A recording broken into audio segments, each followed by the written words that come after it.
Hey, what's up? Just came from an event, so excuse how I look. I'm exhausted, but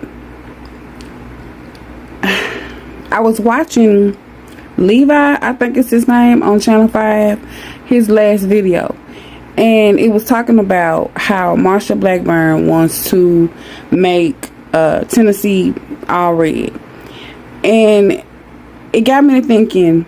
With Virginia, they had the people vote on what they wanted to do, because that's what California done when it comes to gerrymandering and changing the map.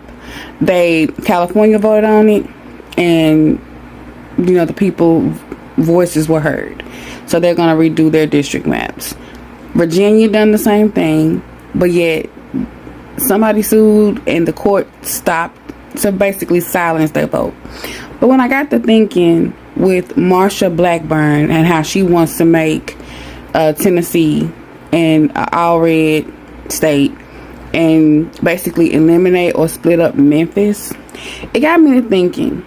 And Levi made a good point in his video when he said that you didn't ask Memphis folk if they wanted to do that. In case it wasn't clear, this is not Tennessee's congressional map. This is what Tennessee Senator Marsha Blackburn and a few other Republican lawmakers hope happens here in Tennessee as part of the recent Supreme Court ruling. You'll notice the one blue congressional district in the entire state of Tennessee is now gone. That's Memphis, in case you're wondering. Blackburn, who is running for governor, said that she will do whatever is in her power to make this map happen. And this is after the ruling that essentially makes it easier for states to redraw their district lines in favor of one political party, ignoring that this could disenfranchise black and brown voters. And let's make sure we're clear on this. These are political parties choosing their voters, not the other way around. Keep hearing these arguments where some of the same people who are against redistricting because it doesn't favor their political party in whatever state are for it when it comes to, let's say, Tennessee, Texas, and Florida. If that's the case, then you would put this to a vote with the voters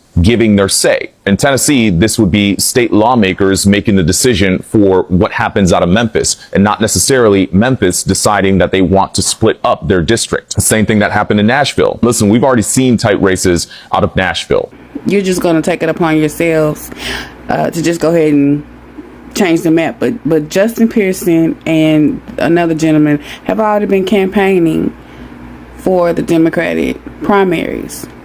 But with all of that, I just kept thinking about Marsha Blackburn, how before the current administration happened, she was consistently talking about release the Epstein files, release the Epstein files. She's going to make it her duty and her whatever to have those files released. And they're still not fully released. She was basically saying that she wanted to give the victims, survivors, their voices, hear their voices and make sure that they're heard.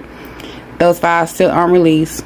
And then after the debacle of the Epstein File Transparency Act or whatever, you haven't heard anything from her about it.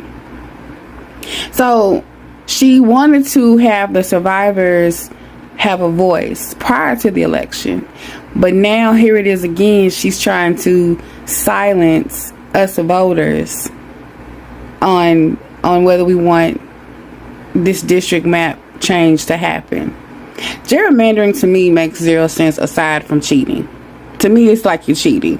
I don't care which side, whatever. The Republicans started it. Let's just keep it all the way honest. The Republicans started it in Texas, and then it just went from there. What Florida done, it's happening. It started in the southern states, and it's happening in all the states: Georgia, Florida, Texas, Mississippi, Alabama, and now Tennessee. All these Republican states, red states, and they're trying to do it all before the midterms. I mean,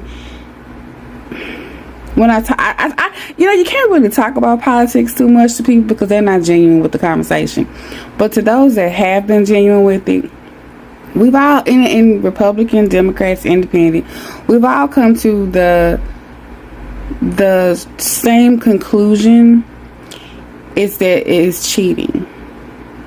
Because you're in majority, you want to stay in majority.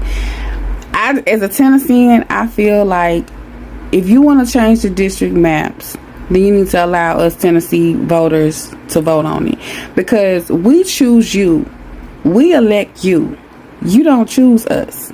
And them changing this map without our permission, without our vote, they're essentially choosing their voters.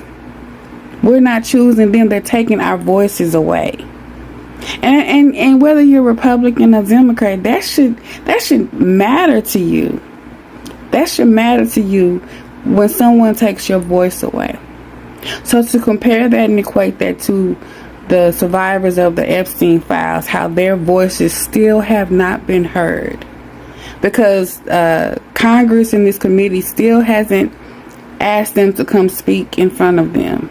Their voices still have not been heard. With women's rights, how they've taken away our voices with that, because abortion is healthcare, but we're not going to get into that. Again, with this gerrymandering, they're taking our voices away by changing the maps just because they're the majority. All that what we're going through is because they're the majority. It's not fair to me. It's not right. Well, Marsha Blackburn and the other Republicans, and all because Trump told them to.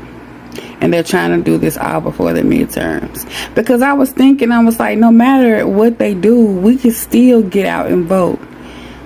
But the issue is, when they gerrymander and they change these districts, it's the representation that they're wanting to change. The representation. And I saw, what was his name? Wesley, I think Wesley Hunt or some black dude was talking about he didn't care. It didn't bother him. Well, that was because you're already in office. But you still have to be reelected, young blood. You still have to be reelected. So when this gerrymandering happens in your state of Texas, your position can just be eliminated. You're Republican, you think you're okay. But your district can be changed just like everybody else's. I never can understand why somebody could get in office and pull the ladder up behind them. I never understand it. But to fellow Tennesseans, call Marsha Blackburn's office and tell her, we don't want to do this, or if you're going to do it, let us choose to do it.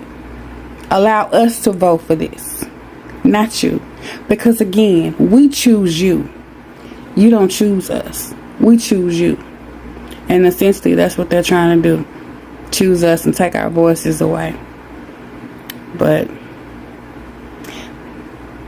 we shouldn't let them.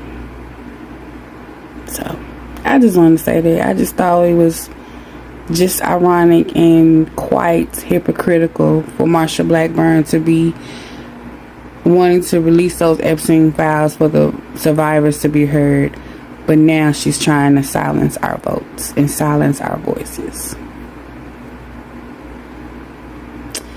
Boy, if anybody ever says racism still doesn't exist in this country, you're a liar.